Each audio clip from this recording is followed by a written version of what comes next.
ஒரு லாங் வீக்கே முடிஞ்ச மாதிரி இருக்குங்க. மண்டே டு ஃப்ரைடே முடிஞ்சுட்டு, இன்னைக்கு சாட்டர்டே தான் நான் இந்த வீடியோ எடுக்கிறேன். ஸோ சாட்டர்டே, சண்டே பார்த்தீங்கன்னாலே எனக்கு வந்து ரொம்ப தேவையான ஒரு பிரேக் அப்படிங்கிற மாதிரி இருக்கும். அந்த வீக் ஃபுல்லா ஒர்க் பண்ணிட்டு, சாட்டர்டே, சண்டே நம்மளுக்கு லீவ் கிடைக்குது அப்படிங்கிறப்பவே, எனக்கு எப்படா ஃப்ரைடே ஈவினிங் ஆகும், நெக்ஸ்ட் டே வந்து நம்ம நல்லா தூங்கலாம் அப்படிங்கிற ஒரு ஒரு என்ன சொல்றது? அப்படிங்கிற ஒரு நினைப்பிலே தான் நான் அந்த வீக் ஃபுல்லா ஓட்டுவேன்.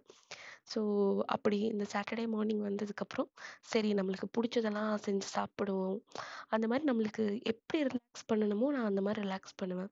ஸோ மார்னிங் வந்து ஒரு 12 மணிக்குள்ள எல்லா கிச்சன் வேலையும் முடிச்சுட்டு, அதுக்கப்புறம் வந்து கொஞ்ச நேரம் நல்லா லாங்கா ஒரு அ குளியல் போட்டுட்டு, அதுக்கப்புறம் வந்து நம்ம செஞ்சு வச்சதெல்லாம் சாப்பிட்டு, அதுக்கப்புறம் நல்ல ஒரு தூக்கம், இல்லாட்டி ஒரு மூவி இது மாரி பண்ணா, அந்த சாட்டர்டேவே எனக்கு ரொம்ப கம்ப்ளீட்டா இருந்த மாரி இருக்கும்.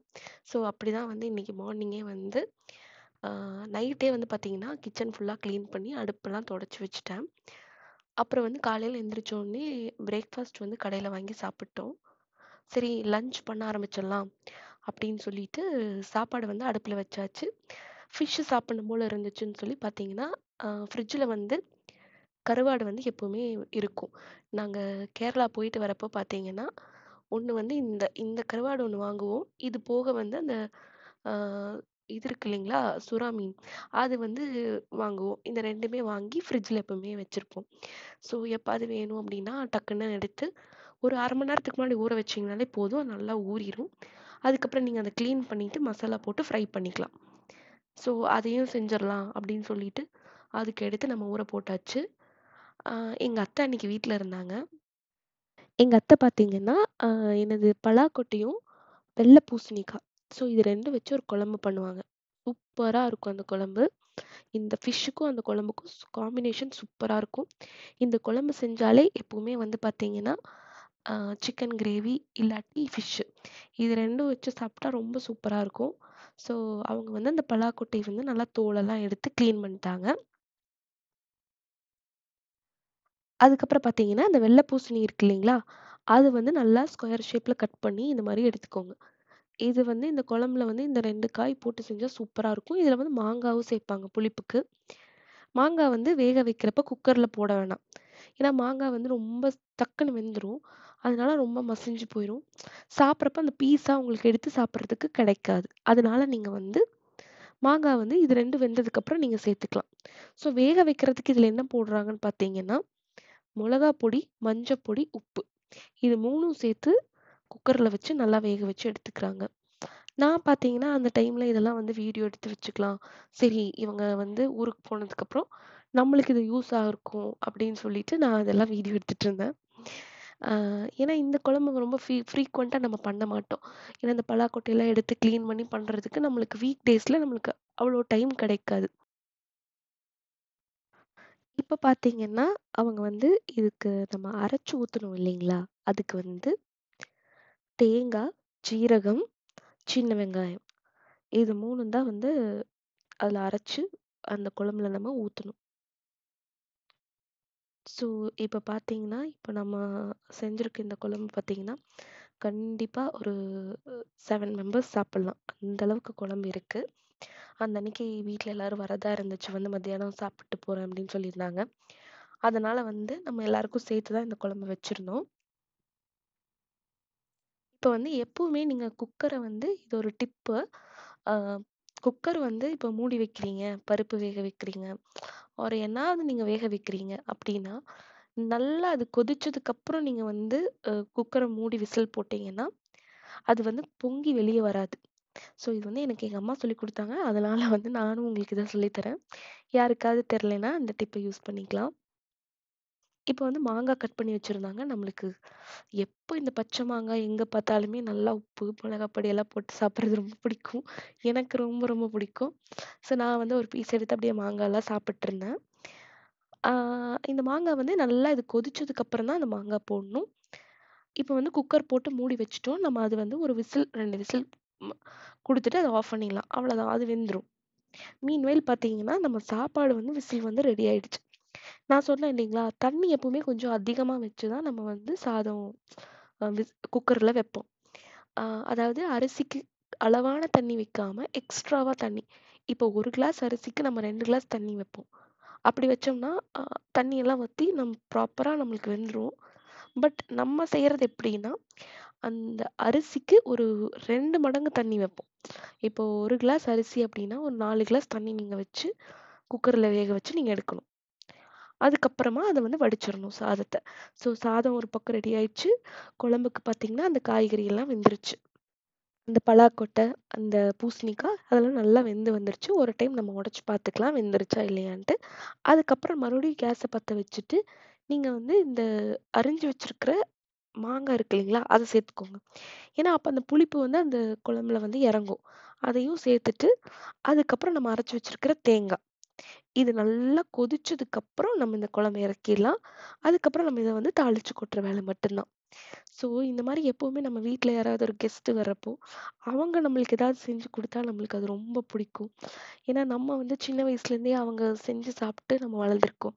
ஸோ அதுக்கப்புறம் நம்மளே செய்ய ஆரம்பிச்சு டெய்லியும் நம்மளே செஞ்சுட்டு இருக்கப்போ, இந்த மாரி வித்தியாசமா யாராவது வந்து நம்மளுக்கு செஞ்சு குடுத்தா, எனக்கு பர்சனலா ரொம்ப ரொம்ப பிடிக்கும்.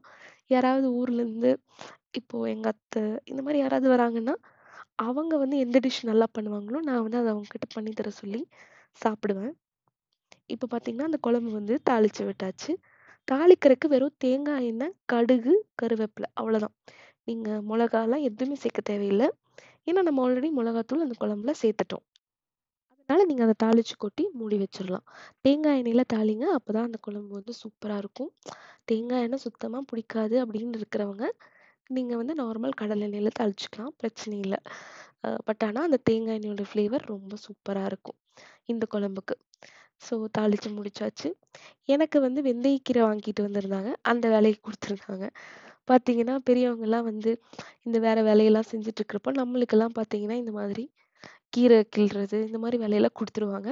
ஸோ நான் வந்து இத வந்து கீரை எல்லாம் ஃபுல்லா அ அ இதெல்லாம் எடுத்துட்டு, அந்த கீரையோட இலை மட்டும் எடுத்துட்டு, இந்த மாரி கட் பண்ணி குடுத்துருந்தேன். சரி வெந்தயக்கீரையில வந்து பொரியல் பண்ணிடலாம் அப்படின்னு சொல்லிட்டு, வெந்தயக்கீரையில இருக்கிற ஹெல்த் பெனிஃபிட்ஸ் நான் சொல்லி உங்களுக்கு தெரிய வேணாம். அவ்ளோ ஹெல்த் பெனிஃபிட்ஸ் இருக்கு.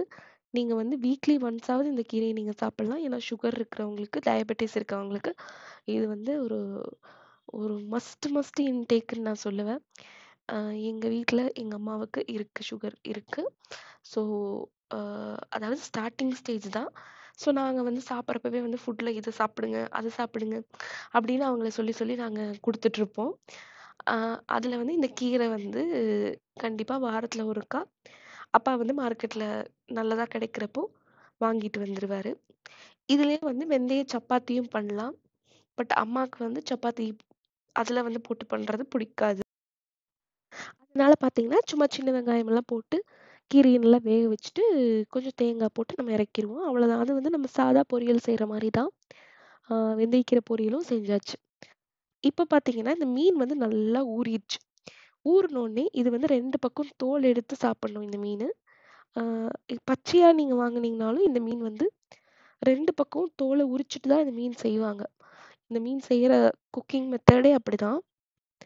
ஆ பார்த்தீங்கன்னா, இப்ப எங்க அத்தை தான் செஞ்சுட்டுருக்காங்க. ஸோ 2 பக்கம் நல்லா தோலெல்லாம் எடுத்துட்டு, நல்லா கழுவி எடுத்துறணும். நீங்க வந்து கருவாடு செய்றப்போ உப்பு எப்பவுமே சேர்க்க தேவையில்ல. ஆ நான் வந்து ஸ்டார்ட்டிங்ல வந்து கருவாடு செய்றப்போ, நம்ம எல்லா மீனும் உப்பு போட்டு தானே சாப்பிடுறோம். ஸோ இதுக்கும் உப்பு தான் போடணும் அப்படின்னு நினைச்சுட்டு நான் வந்து உப்பு போட்டுட்டேன். ஒரு டைம் ஸ்டார்ட்டிங்ல குக்கிங் எல்லாம் ஸ்டார்ட் பண்ற டைம்ல அப்ப எனக்கு தெரியல. அதுக்கப்புறம் தான் சொன்னாங்க, "இல்ல நம்ம வாஷ் பண்ணாலும் அதுல வந்து அந்த உப்பு இருக்கும். எவ்ளோ கழுகுன நான் நினைச்சேன் வாஷ் பண்ணா அந்த உப்பெல்லாம் போயிரும் அப்படின்னு சொல்லிட்டு. ஆனா வந்து கருவாட பொறுத்தவரைக்கும், நீங்க அத என்ன வாஷ் பண்ணீங்கனாலும், அதுல இருக்கிற உப்பு உள்ள ஃபுல்லா இறங்கியிருக்கும். அதனால எக்ஸ்ட்ரா உப்பே சேர்க்க தேவையில்ல.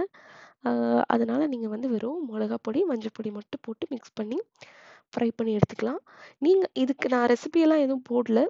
ஏன்னா நாங்க வந்து வெறும் மிளகாய் பொடி, மஞ்சள் பொடி போட்டு தேங்காய் எண்ணெயில நல்லா ஃப்ரை பண்ணி எடுத்துருவோம். அவ்வளோதான். நீங்க வந்து இதுல குழம்பு செய்றீங்கனாலும் செஞ்சுக்கலாம். உங்க மெத்தட் ஆஃப் என்ன மாதிரி நீங்க வந்து ஃப்ரை பண்ணி குக் பண்றனாலும் நீங்க அத குக் பண்ணிக்கலாம். அது போக அன்னைக்கு வந்து லெமன் ரைஸும் எதுக்குடா இவ்ளோ இருக்கு, குழம்பு இருக்கு, பொரியல் இருக்கு. பட் இருந்தாலும் ஒரு லெமன் ரைஸ். சரி ஓகே. செஞ்சு சாப்பிடலாம் அப்படின்னு தோணுச்சு. நான் தான் சொன்னேன் இல்லையா, சாட்டர்டே வந்து நம்மளுக்கு ரொம்ப கிரேவிங் அதிகமா இருக்கும்.